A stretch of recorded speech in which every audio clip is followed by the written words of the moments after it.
Coucou, c'est parti pour la première séance de dédicace. Je suis en place. On attend Raphaël pour nous rejoindre pour signer les livres ensemble. On a hâte de vous y voir. En tout cas, c'est un bonheur de pouvoir reparcourir les pages bien aérées, bien mises au propre, bien imprimées. C'est du beau noir sur blanc et j'espère qu'il y aura beaucoup de jeunes gens que ça inspirera. Et pas que de jeunes gens d'ailleurs, avec des journalistes comme Yves Farr justement.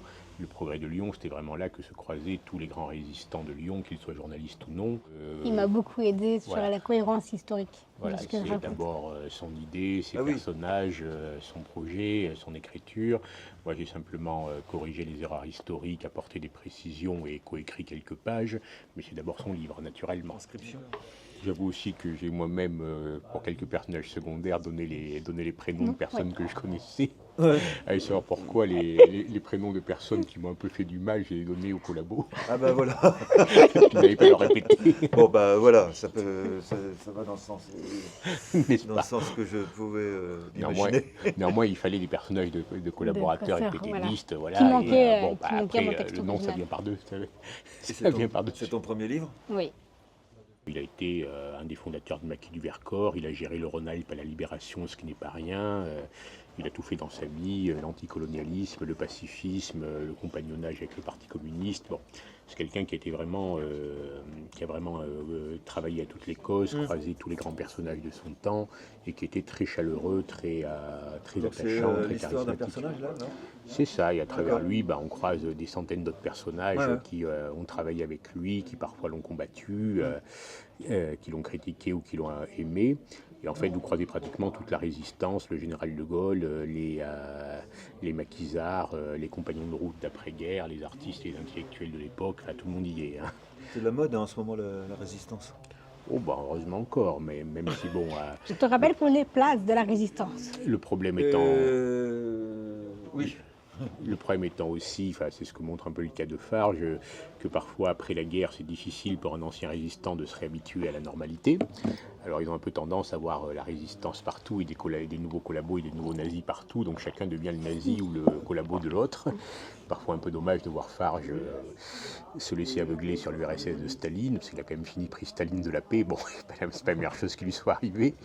Et pour lui, ceux qui s'opposaient à l'URSS étaient des nouveaux nazis. Ça sonne ça. Oui, après la mort de Staline, c'est devenu le prix Lénine, ça choquait moins. Mais effectivement, s'il n'était pas mort d'un accident 3 semaines après Staline d'ailleurs, il aurait certainement regretté, comme la plupart de ses amis ont regretté, de s'être fait manipuler. Mais c'est vrai que pour lui, les États-Unis, c'était la nouvelle Allemagne nazie, et tous ceux qui étaient opposés au camp soviétique étaient plus ou moins des nouveaux collabos. Compliment évidemment que à ses anciens amis atlantistes lui renvoyaient aussi vous êtes les collabos d'un nouveau totalitarisme et après celui d'Hitler, celui de Staline, bon ça vaut pas mieux ou pas tellement mieux. Bref, on est toujours le fasciste de quelqu'un, c'est pour ça qu'il faut toujours un peu se méfier. Voilà, c'est bien de se revendiquer de la résistance, mais parfois on peut lui faire dire un peu ce qu'on veut à la résistance. Alors pourquoi la résistance revient aujourd'hui? D'une Parce part, qu'on est en 45. d'une part parce que C'est un quand même. anniversaire, non? Oui, alors il y a les 80 ans de la fin de la guerre. Oui, c'est ça, ouais. Puis tout simplement parce que ouais, c'est c'est une 80 aventure ans. hors du commun, qui a quand même sauvé l'honneur et sauvé les meubles, et que nécessairement, nécessairement, ça continue à fasciner, à inspirer. Néanmoins, j'ai constaté, je ne suis pas le seul, que la résistance est connue, mais pas les résistants. Farge est un des 20 résistants les plus importants de France. Le général de Gaulle l'a fait compagnon de la Libération, et il n'y a que 1038 compagnons de la Libération. Or, les gens vous diront, oui, il y a un boulevard Yves Farge à Lyon, mais pour le reste, ils ne savent pas qui c'est. Et vous demandez aux gens, à part Jean Moulin, vous pouvez me citer les membres du Conseil national de la résistance? Non, je ne peux pas. Oui, Vous demandez le nom des principaux mouvements et de leur chef, il y a Lucie Aubrac. Oui, mais c'était quoi son mouvement? Il a été fondé par qui, dirigé par qui? Son mari? Non.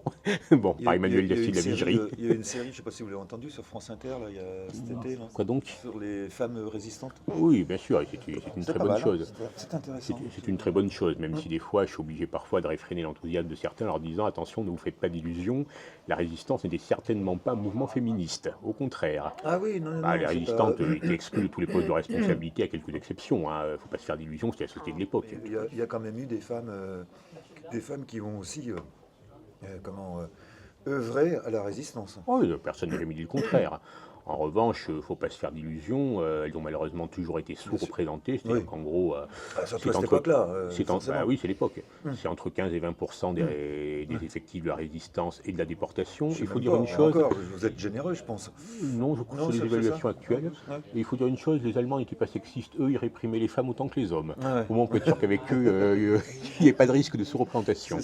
Bon, c'est pas d'ailleurs un compliment à leur part forcément, mais en revanche, c'est vrai que prenez Farge, justement, c'est pas qu'il soit antiféministe ni féministe, il avait sa femme qu'il aimait beaucoup, qui était son agent de liaison, qui était très courageuse, très intelligente, mais il la consultait tout le temps, mais c'est lui qui prenait les décisions, et en plus, il l'appelait Fargette.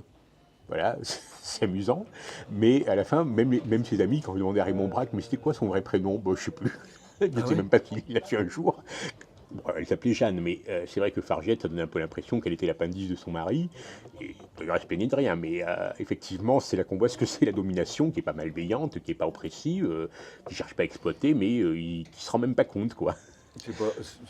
Et pendant qu'elle restait agente de liaison, lui, il travaillait avec le Conseil national de la résistance, c'était comme ça. Bon.